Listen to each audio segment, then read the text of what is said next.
Did I mention he hates me? I don't know why. I'm awful good to that guy.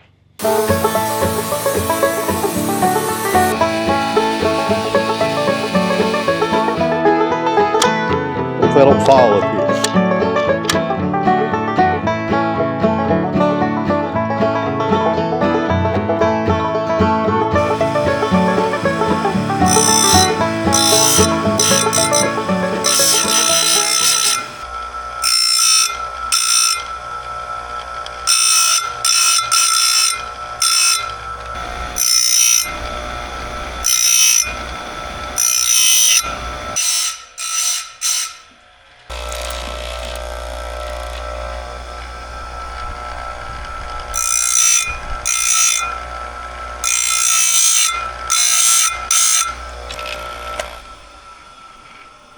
So welcome back to the Sawmill, friends. We're up here in the shop this morning grinding some chains, as you guys just saw. And this is a brand new grinder. I bought this around Christmas time, and I've not had a grinder in probably maybe 15 years. I've been hand filing since then. And the reason I got a grinder was because I'm running all these longer bars now, and hand filing takes too long, in my opinion, when you have a lot of chains to get ready. And I got tired of paying the fees, taking it to the dealer, so I bought my own grinder. I had one a long time ago. It was the Northern Tool one. It worked pretty good, but I burned it up after a year or two, and I just never got another one. This is an Oregon brand one, and I bought it, like I said, around Christmas time, and today is actually the first day that I've used it. All right, guys, so this one is made by Oregon, the same company that makes chains and bars and so forth. Also, I got the stand with it as well, although it does rock just a little. I may mount this to the wall eventually. But anyways, it's their high-end sharpener. I think I paid about $450. I think it was on sale. I think usually it was like $600. If you're interested in these, I'll leave a link down below. I bought this on Amazon with my own money. The reason I went with the Oregon one was this hydraulic clamp right here. So the chain sits right there in that groove. And when you bring the grinder down, it's got a little hydraulic mechanism right here, and it locks down. You know, Steel has one of these, and I think there's a few other ones that are high-end sharpeners like this one, or grinders rather. But this is the only one I could find in this price range that had the automatic little clamp right there. That's really nice. The one I had before from Northern Tool, every time you move the chain before you did your grinding, you had to reach in here and clamp it down. This one's real nice. You don't have to touch it. It just, you know, clamps it down every time. So I did replace the wheel that came with it. It came with the little pink wheel. I'm not a fan of those, so I got a DMT. I think this is a DMT diamond wheel right here. You don't have to reprofile it or nothing like that. You do have to clean it sometimes, but that's not a big deal. And it lasts a lot longer than the pink cheap ones that come with it. I'll try to find that one and show it to you guys. This right here by itself was like $120, not counting the grinder, but it's well worth it. That will last for years, especially in my operation. So let's take this chain off, throw it on the 500i, and head down here and see how good I did. I think it's pretty sharp. What do you guys think? I think it'll work. Although, since I did do a grinding and not a hand filing, I might have should have. That's a good little Tennessee saying right there. I might have should have. I probably should have took the raters down as well, but we'll see on that. I got a hawk out here flying outside the shop. I can see him outside the window right here, or the door rather. That's a big one right there. I've not let the chickens out yet, but if I did, I think Mr. Earl would keep the hawk away. We don't have problems here with hawks for some reason. Knock on wood, they'll kill the whole flock tomorrow, but for some reason they leave the chickens alone here. I'm not sure why. Other people say hawks kill their chickens. We've never had that happen here. Maybe there's enough stuff around here for them to eat where they don't mess with my chickens. I don't know. So anyways, let's throw this chain on the bar, head down here, test it out, and we got to stop by and see Mr. Earl on the way and let those guys out. And yes, for you guys that have been asking, Mr. Earl is still with us, but I'm not sure for how long. He came after me about 2 days ago. He actually went in the garage where I was changing my boots and went in there after me. Excuse me. And I've never had him come in the garage on me like that before. I had to beat the tar off of him. And I hate doing that, but what do you do? I'm not going to run from him. But it is getting old. And I've tried all these different remedies that people do on YouTube and Facebook, blah, blah, blah, on how to get chickens or roosters to not be so aggressive. None of them work. I've tried every one of them. None of them work. He hates me and I hate him, and I guess that's the way it's going to be. I guess that's the way it's going to be. Anyways, let's get loaded up. You guys hang in there. And one more thing, I was going to show you guys something on this chainsaw. This is the 500i. It's probably my favorite chainsaw. I love this thing. And here's your clutch cover. And you guys may not be aware that they're doing this now on these high-end chainsaws. I didn't know it. So right there, you got the nuts that go over the bar right there, or the clutch cover rather. And you lose these all the time when you take your bar off, or I have. I've lost hundreds of them over the years. But on this new design on the clutch cover, watch this. Look at there. They don't fall off. They stay on the clutch cover. Man, that's nice right there. I tell you, I wish they would do this on all chainsaws or all steel models. I don't think the homeowner saws have this, just the pro saws, but look at that. Man, that's nice right there. Little things right here like this make a huge difference in your day. And one more thing, I'm just trying to share with you guys some tools that I use that may be helpful to you. I found this a few months ago. West Coast Saw was using this in the video, and it's a ratcheting, you know, they have a word for this. What in the world is the word for these things? I can't think of it right off. But anyways, use this to adjust your chainsaw bar. Winch, something odd. It's called like a squinch or something. I can't remember. Look over me, guys. I'm from Tennessee. We don't know much around here. It's a squinch or something. But anyways, unlike the normal ones, this one has a ratchet on the end so you can leave it on there and keep going. You know, the normal ones, let me show you. Walk over here to the old shelf here. Well, no, I don't, yeah, right there's one. So anyways, here's the normal ones. Every time you move it, you know, you got to take it off and readjust it. These new ones have a ratchet. You don't have to touch it anymore. I think that's pretty neat. And as usual, guys, I bought this on Amazon, but I'm sure other people probably sell it. I'll leave a link down below in the video description.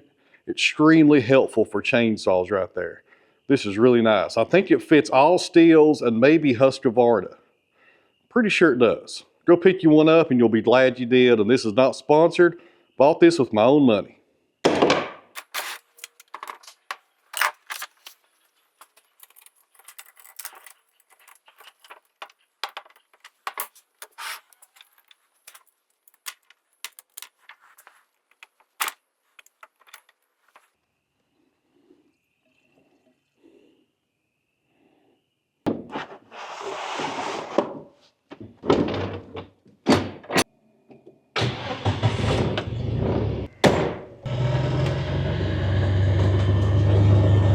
While I'm thinking about it here, guys, let me show you guys something new. I built this right around Christmas, I guess. And this is an extension for the chicken run. I think, if I remember right, it's like 14 by 25 or something like that. So on days that we can't let them out to free range, they can have more room to run around. It's got a nice metal roof on it. I built this out of pressure treated wood so it would last a lot longer than I will. And it was expensive, but gives them more room when we can't let them out. We don't let them out when it snows or when the weather's bad. Man, it's windy out here. Look over that crowing rooster over there. He hates my guts if I haven't mentioned that already. But anyways, this turned out pretty good. A nice big run. It's 8 foot inside so you can get in there and walk around. My wife even built them a nice little swing right there in the top corner, or the back corner rather. They love that. They get on that swing just about every day. But that's something I built off camera because I needed to get it done. It turned out pretty good. What do you guys think? I'll tell you what, this is turning into quite the chicken operation here. But with the price of eggs that they are, it's a good investment. The only thing I got left to do here is put a door. I just temporarily covered that up with some hardware cloth and some chicken wire because it was raining so bad around Christmas. I got tired of fighting the mud every day. So I do need to come up here and put a door in. And I'll probably do that sometime this month because this March wind is drying this place up, thank goodness. I've also got to finish the underground power And I have enough metal siding left over from the new shop right there to cover the front of the chicken house so it will look a whole lot better. A lot of you guys have been after me about that for a long time. Look at the wind, look at my beard blowing there. They call this March wind here in Tennessee, and it dries up the pasture, and man, we need it. But I tell you what, for making YouTube videos, it makes it kind of difficult because it knocks over your cameras, and it's also terrible for your microphone right there.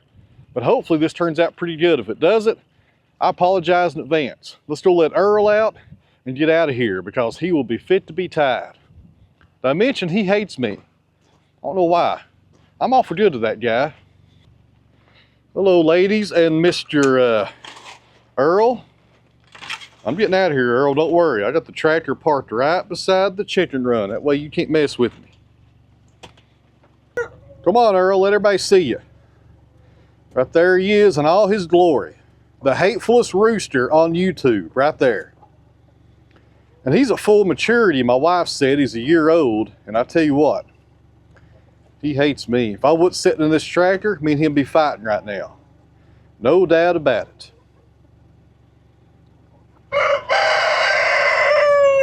All right, I'm leaving.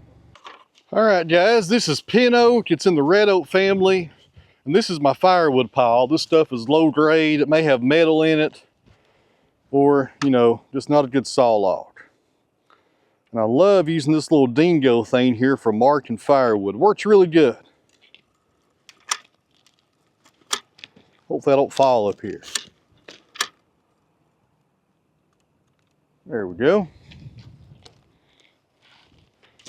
If you're interested, I got this on Amazon and there's a link down below. Some people can't stand it when I use a method like this to mark my firewood. They say I should do it by eye. This right here takes all the guesswork out of it. I'm not sure why it bothers people so much.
All right, guys, that went pretty good. I made 5 cuts. It went through that oak with no trouble. I was throwing some pretty good sized chips right there. So the chain was sharp, but it wasn't as sharp, in my opinion, as a brand new one out of the box. Maybe I need to make some adjustments on that grinder, maybe. I don't know. What do you guys think? I think it went pretty good. Or maybe I'm expecting way too much. I'm not sure. So right now, it is 1 o'clock, and I have 1 hour to get some sawmilling done before I have to go to my favorite place to eat on Saturdays. So let's go work on some of this poplar, and then we're gonna head over to Virginia and get some barbecue. You guys hang in there. All right, guys, this is yellow poplar. It's an 8-footer. We're doing 1x9s.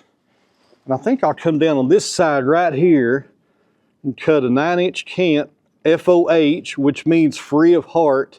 The pith will be in this one. And we'll have 2 different cants to cut our 1x9s off of.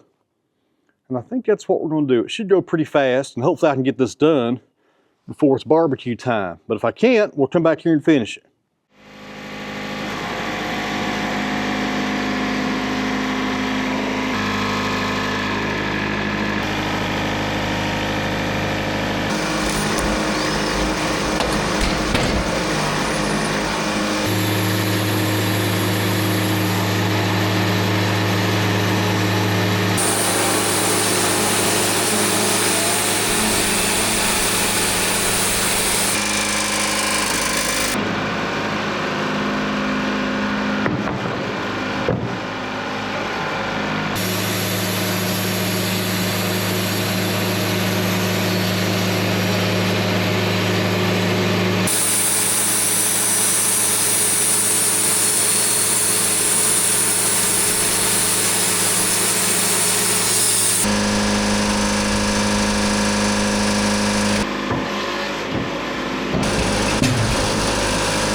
All right, friends, I finished up that cant, but as always, if I video something, it takes so much longer than it should, so I didn't finish up the other one.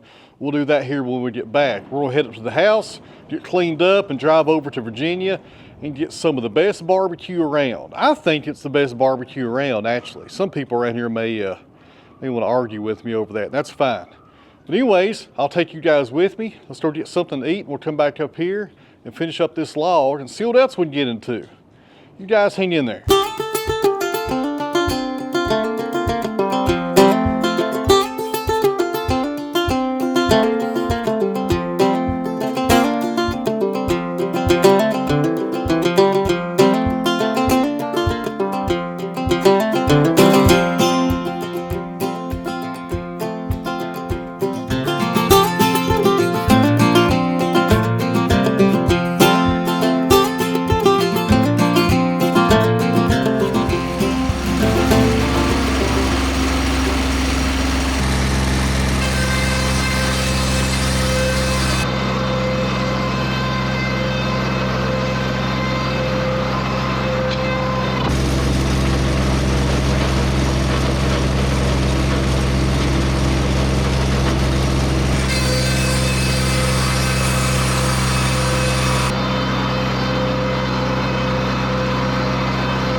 All right, friends, I just about finished up this log. I need to make about 4 more cuts and we'll be finished with that one. But I had to stop because my camera was going dead. These batteries, I tell you, they are aggravating. But before we get back on that, I think I'm going to move this lumber pile right here out of the way on that pallet. I need to stack that poplar on a pallet as well. And I think I'm going to go ahead and bring over that roller table that Daryl brought me the other day, that 10-footer over there in the field. And I'm going to try to see how that goes by putting it right here where the slabs go. Now this thing's only about 2 foot tall. I'll need to raise it up a little. And there's a piece of metal on the side I'll have to remove at some point. But I think I'm going to go ahead and move that over here right now and get that out of the way and see what it looks like. So I'm thinking I can probably saw up an 8x8 and use that for some dunnage to put under this to make it a little bit taller. They probably make taller legs, but that would probably be expensive. It might be a lot easier just to mill up some wood for that. So anyways, let's start getting Mr. Cotto and bring this over and see how it looks.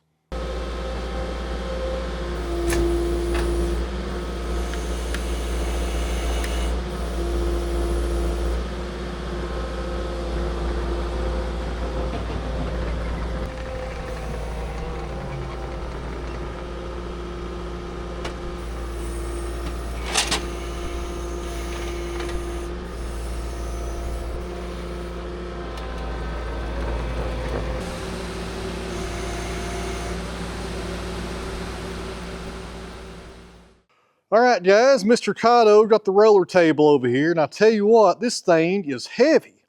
I tried to scoot it just a little to square it up a little bit better. This thing ain't gonna budge. It probably weighs 1,000 pounds. So here's where we got it set up.